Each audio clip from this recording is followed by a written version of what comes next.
Welcome to the Choral Connection, a series of interviews with musicians with whom Maestro Harold Rosenbaum has collaborated over his 47-year international conducting career.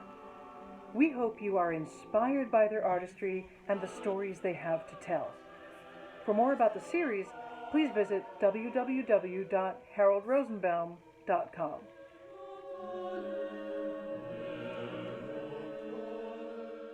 Greetings, everybody. Today I have one of the best living composers here with me, my good friend John Harbison. And I'd like to tell you a bit about him. Keep in mind that you can read more about him online. His works have been performed by most of America's premier musical institutions. He studied at Harvard, in Berlin, and at Princeton. And he is professor of music at the Massachusetts Institute of Technology. Some of his teachers were Walter Piston and Roger Sessions.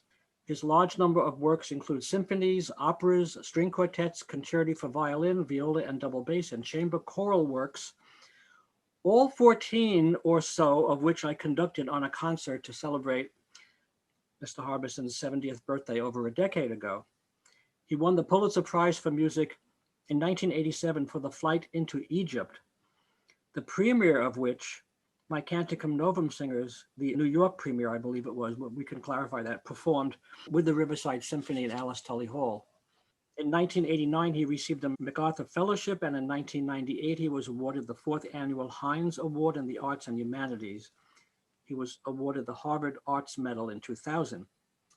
The Metropolitan Opera commissioned John's The Great Gatsby to celebrate James Levine's 25th anniversary with the company.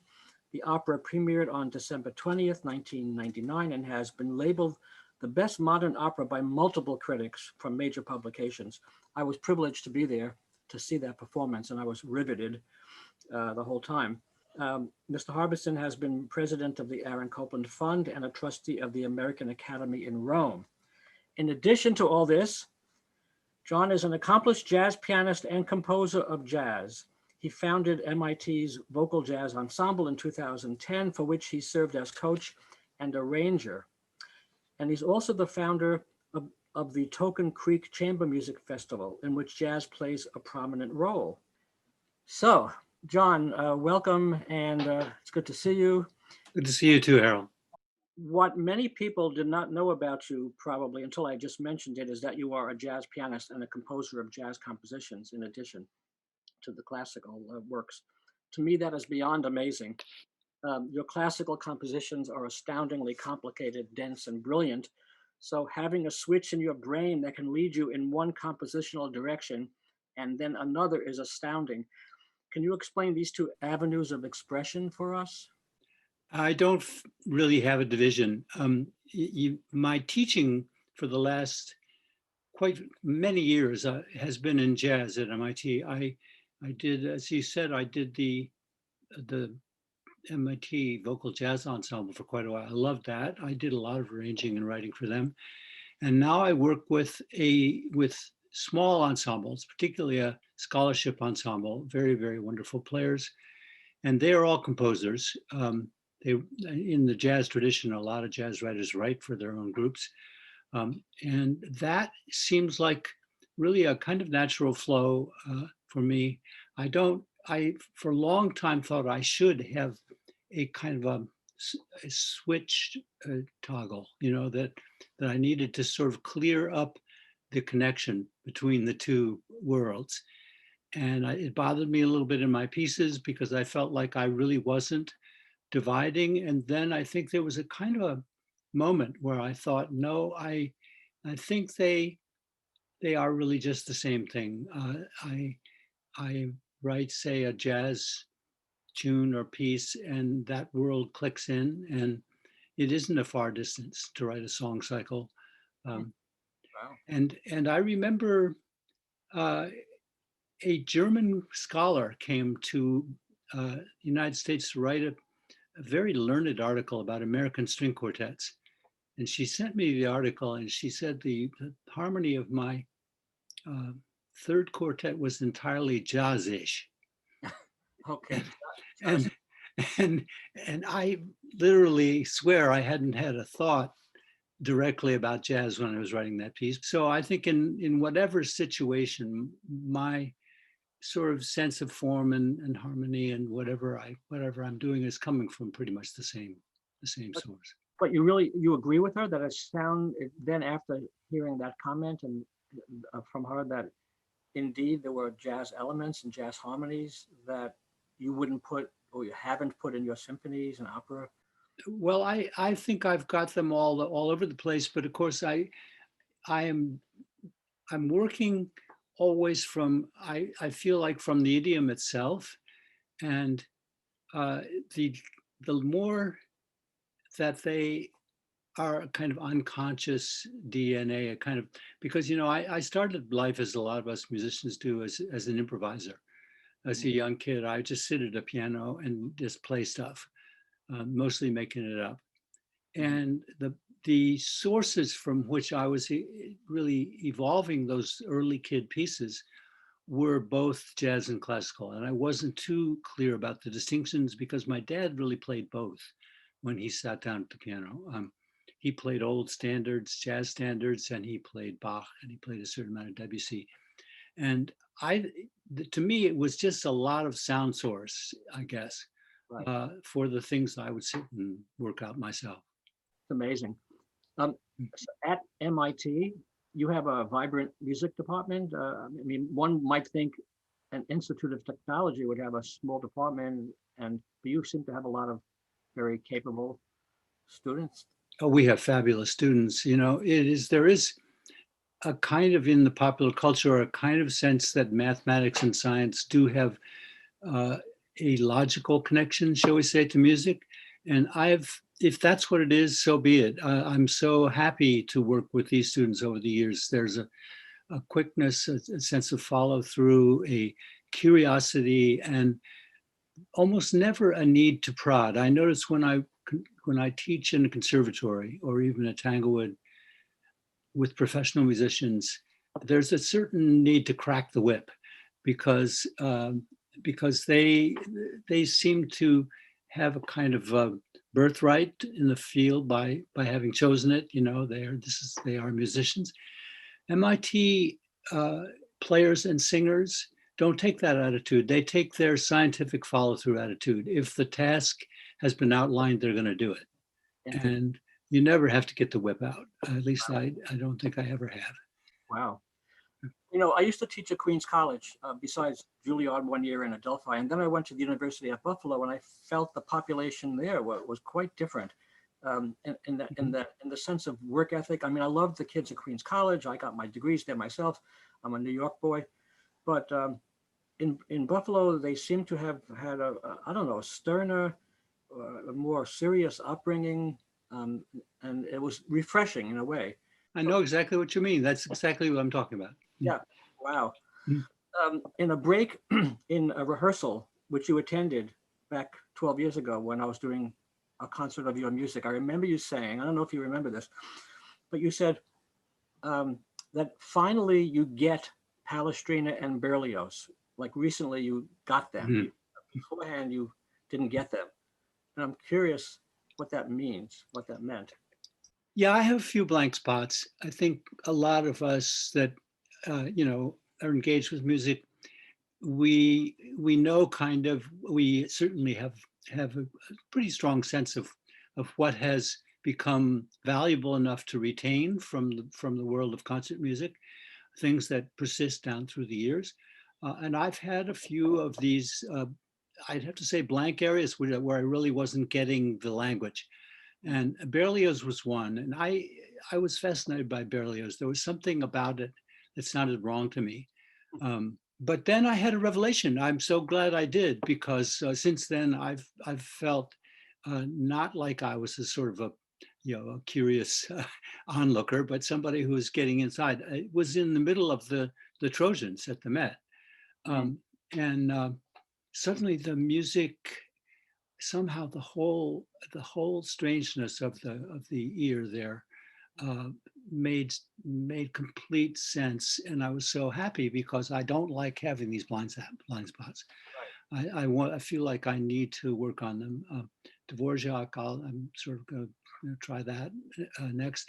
My friend Chris Rouse was a vehement objector to Verdi, and Oh, and we had a discussion which covered years and very lively.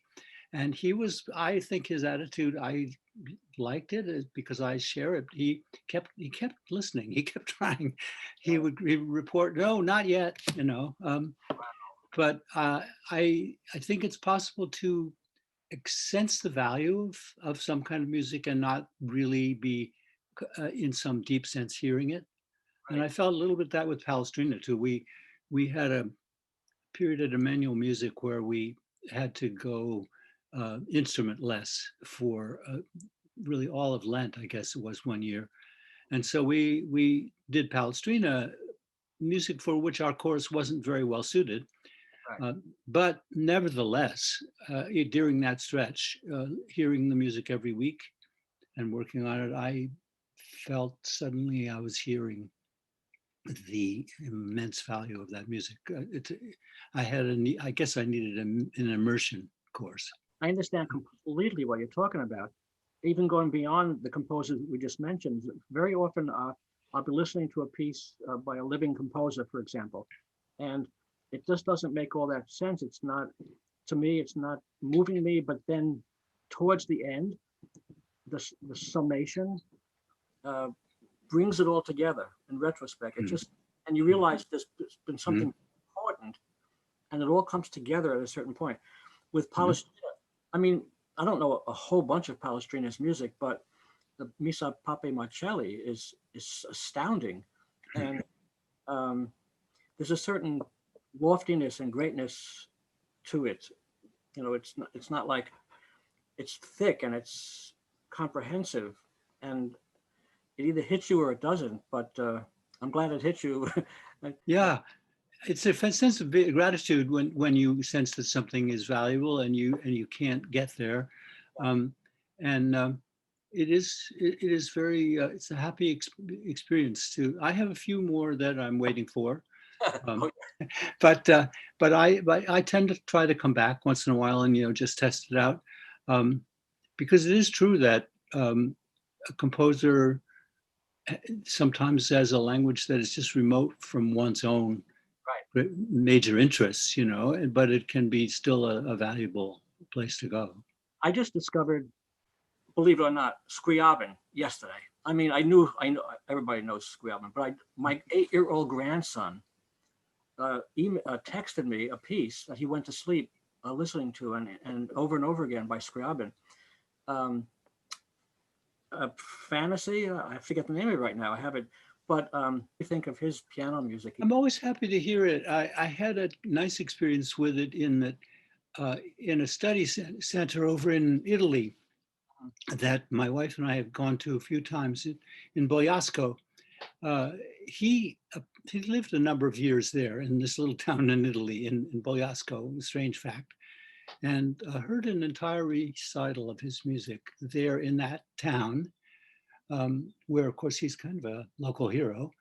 And it was one of those occasions of I guess, a sufficient immersion, because it's pretty strange stuff, and it kind of stays devotedly strange.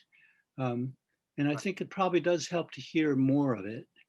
Right. At least on that occasion, it did. Right. Well, you mentioned Emmanuel. I mean, one of my questions for you was, what is it like for you to conduct Bach cantatas, as you have done as principal guest conductor of Emmanuel Music in Boston for 45 years? And maybe you can tell people a little bit about Craig Smith. Yeah, Craig started that series way back. It's about to celebrate a big 50th year of continuous cantatas at Emmanuel. And I was in on the beginning because I was at the time a conductor of a group in Boston called the Cantata Singers. And Craig was he was a wonderful Schubert pianist at the time. His future at that time, he thought, was going to be a song player. But he got very, very excited about Bach cantatas, and decided in a church job, which he was just leading a small kind of church job in Boston, that he might be able to do a cantata series there. And he convinced the rector. And I played viola. My wife and I both played, in the first cantatas Oh, when he was assembling his group, which was initially a volunteer ensemble, chorus paid by the church, but players coming in just to play. And it evolved over a long period, and Craig brought it to really amazing level of really extraordinary, flexible group that did all kinds of music, new and old. And the experience of being associated with it all those years, for me, is one of the greatest privileges I can imagine, because of course the cantatas are inexhaustible and as you know, of course, of unbelievable quality and variety. And just it's a sort of side scholarly thing for me to try to find out as much as I can about how to learn about the cantatas, what their function is, what the individual church days mean, the just to get deeper and deeper. It's an endless world. right. I know. And of course, the privilege of doing them in the service is great because they belong in a certain way. They fit with the whole experience in a very deep and important way. I wonder if there are any other churches besides, what is it, Holy Trinity on 65th Street in New York City, which has been that for about 50 years also in the state. Do that. I wonder if there are any others. Well, the church in Leipzig, after many years of not being devoted to the weekly cantata, in recent years has started a series again, which is great, and it's wonderful for the whole Bach world, I think. Moskirche, Fox Church. Yeah. Wow. The Bach Church, and in fact, Emmanuel was invited. It was canceled because of the COVID, but they were invited to participate in a wonderful festival of visiting choirs. And a few of us were asked to write prelude motets. Imagine pressure. And I took on the prelude motet for Cantata 140, which is double pressure. And write it in E flat major, isn't it? It ends in E flat major. Yeah, my motet does. It starts somewhere else. But and Yehudi Weiner is writing one for Cantata 14, which is no easy trick either. They're ludicrous assignments because the pieces we are preceding are just monuments. But nevertheless, that is apparently postponed, those events, but will eventually come off. And obviously a great privilege for some of us to just add what you might kind of think of as a kind of comment about these pieces. Right. Speaking of the motets, I've conducted, them all in one concert a few times. It's overwhelming. Yeah. And I also heard two concerts in Thomaskirche where I was far from the altar, but I was 15 feet from the grave of Bach, and I can't tell you what that's like. It's amazing to be there in any circumstance. The motets make a wonderful program because they're all such happy pieces, because they're for funerals, which in the pietistic frame of mind is kind of necessary, and it's just one joyous outburst after another. Yeah. Astounding. Yeah. Is composing a difficult process for you? Do you agonize as Beethoven did, or does it flow as it apparently did for Bach, Schubert, and Mozart, or something in between? Yeah, I've had both experiences, and I never kind of know ahead what it's going to be.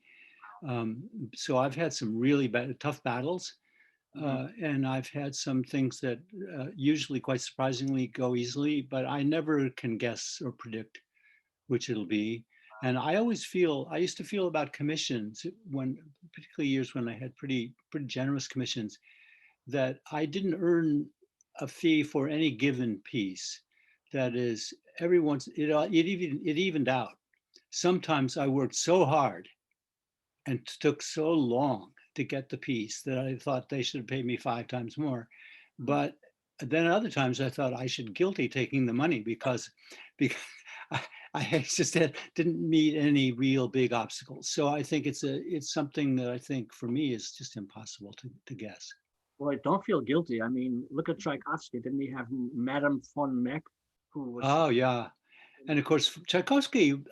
He's heartening because he felt really bad about some really good pieces. I mean, to hear him writing about his Fifth Symphony, which he thought was a complete dud, And my goodness, it shows that we don't know. We composers usually don't know what we've got ahead. Well, wasn't it Tchaikovsky whose friends gathered around him after he wrote a piece and to critique it, and he was very receptive, and he sometimes altered them dramatically? I think it was Tchaikovsky.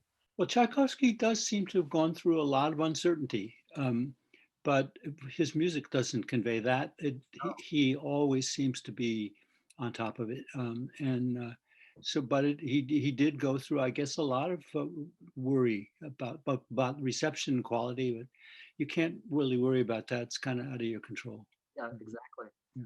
Can you tell us a little bit about the Token Creek Festival, which I believe you and your wife started, like a chamber music festival? Yeah, we used to advertise it, and maybe it still is the smallest chamber music festival in the world. That is to say, it occurs on a little farm in rural Wisconsin with fairly low overhead, you would say, because it occurs in a stage, a barn, which is also our house. And so it's like having a huge number, really as many guests as the concert will house, which is about 100, quite a few times in a very brief, compact part of the summer. And obviously a lot of our friends from all over, from various parts of the music world have participated in. It's a wonderful occasion for us to get a lot of people together we want to be with. But we also added, and eventually to our remorse, we added a jazz feature. We included jazz every year for about 10, I guess it was 10 years. It was exhausting.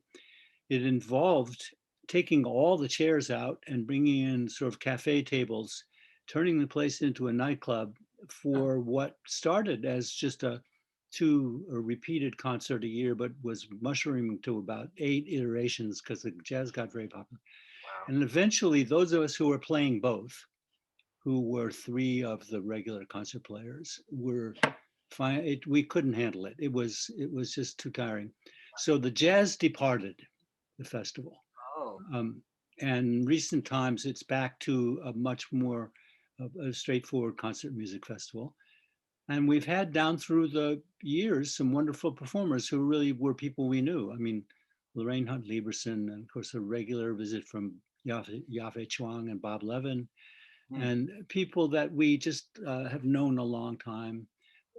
Singers from Emmanuel, Kendra Colton, and Frank Kelly, and people would be endless to name the kind of really wonderful artists who come in and sang in this old barn, which really, when I first met it, was housing horses. Oh, great! That's so great. Now you mentioned Bob Levin. I know he's quite brilliant, and I'm asking this because I conducted the Mozart Requiem many times, the Swiss-Meyer version, but I did the one that Robert Levin he completed, and I did that twice in Israel. I conducted that. Do you think it was more accurate a way to finish that Mozart would have finished his movements that he didn't get to finish? Well, people have been taking a shot at recompleting that Requiem for over the whole period of his existence. Really, there are so many versions. The fascinating and frustrating part of it, and Bob would be the first to be able to describe it in perfect detail, which I can't, is that we don't know exactly what Süssmayr was looking at. And one of the things that Bob did in his scholarship about that piece is deduce from the text as we have it, as well as he could, even understanding as he does very small details of the technical levels of composition, what Süssmayr had to invent and what he had from Mozart. And so his basis for his recompleting of that Requiem is based on not just looking at paper sources, but using his ear and really analyzing what the text of that piece comes down to is telling us. And in that way, I think the most striking thing about meeting Bob's version is that he tries to understand the sound world of that moment in Mozart's life, instead of the sound world which Süssmayr gives us, which really is the sound world of a Schubert era uh, decade, at least a couple decades later, composer, which he was. He was a young guy Yeah. whose sensibilities about the sound of the orchestra was different. Right. And I think that's the thing that's probably a bit startling to people who know that sound from the Süssmayr completion and are surprised to find a rather more stripped, more austere sound in Bob's reconstruction. Right. And I think that's probably for the listeners. And I like the Süssmayr version. It is, to me, like a transcription. Mhm. It's like not as much like a Mozart piece as a transcription of what a later composer might think that Mozart piece sounds like. Interesting. And so in a way that Bob took the reconstruction to another level of scholarship, I think, which I think is an amazing feat. Now, we've heard the Süssmayr version so much, Right. it's, I think, very hard for us as listeners to detach Right. from it. But I think that won't keep many more people from trying to finish the Mozart Requiem. It's a fascinating piece of detective assignment, simply because, unlike most reconstructions, which are the composer stops here and you go from there, we don't have really hard data on what was there and what wasn't. And of course, Mozart's widow was so closed, and so actually her husband and she were so careful about that and so insistent that no one else try it, that the sources are gone deliberately. Right. Right. That's fascinating. They wanted to lock up the immense revenues which they did get from the Requiem, and not really want anybody else to have a real crack at it. This hasn't kept a lot of good musicians from trying. And he has a lot of long contrapuntal passages, which are Yes, yeah, he felt like the Kyrie. I mean, the Amen fugue was a obligatory Mozart era thing and so forth. But the major authority is always going to be the Süssmayr version, because he's the only one who had the real goods in front of him. right. And that's the one we all know from Mm-hmm. young years. Yeah. When I first came upon his Great Mass in C minor, which to me was astounding from beginning to end, a much longer piece. I didn't want to say to myself, "This is better than the Requiem" for a long time, but now because I was so young when I heard the Requiem, and it was embedded in me. But I must say, the C minor Mass is just as astounding, if not more so, to me. Mozart was an amazing choral composer, and it's too bad that the biggest works are not finished pieces. He was a great lever of unfinished pieces. His composing process seemed to be put things on the desk and come back. And if the timetable worked out and he did come back, you have a complete Mozart piece. But there is, at the end of his life, an amazing group of pieces which are in process, because that was just simply his method. Yeah. Well, getting back to you for a moment, Yeah. Do you have works that you're working on now and commissions still? I don't have much in the way of commissions, but I have a lot of things on the table, and I don't leave things in stages as often as some composers. I like to try to push through. And so I work on more than one thing at a time, just because there will be a day when the piece gets stuck and you want something else to do. But I don't have a whole bunch of stuff and to come back to, and it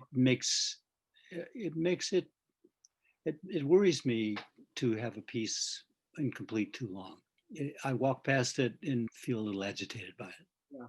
Wow. It's been a great pleasure to know you for decades and to work with you. And I'm astounded at all your music, and everybody knows, how great composer you are. So thank you so much.